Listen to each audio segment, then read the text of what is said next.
गर्भसंस्कार थोडक्यात संस्कार म्हणजे काय तर एखाद्या गोष्टीमध्ये चांगल्या गुणांची वाढ करणं आणि त्याच्यात जे काही दोष असतील, काही कमतरता असतील तर त्या कमी करण्याचा प्रयत्न करणं याला आपण संस्कार म्हणतो. संस्कार हा शब्द आपण खूप ठिकाणी वापरतो बरं का. अगदी आयुर्वेदामध्ये आपण जे रोजचं अन्न शिजवतो, साधं भाजीला फोडणी देणं, भाजी चिरणं, ह्यातनं आपण काय करत असतो तर त्या अन्नाचे गुणधर्म जास्तीत जास्त वाढवायचा प्रयत्न करतो.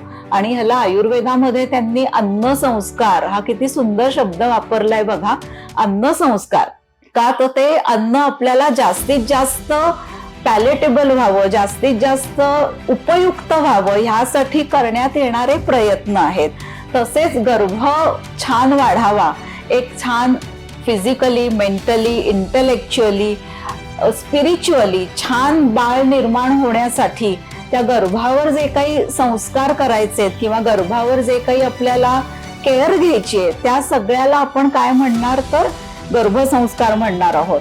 गर्भसंस्कार हा माणसावर होणारा एक संस्कारच आहे. आयुर्वेदामध्ये माणसाच्या शरीरावरती एकूण 16 प्रकारचे संस्कार केले जातात, ज्याची सुरुवात ही गर्भाधान संस्कार, मग गर्भसंस्कार, मग नामकरण, उपनयन असे वेगळे वेगळे संस्कार, 16 संस्कार माणसाच्या आयुष्यात त्याच्या शरीरावर केले जातात. त्यातला एक संस्कार म्हणजे गर्भसंस्कार.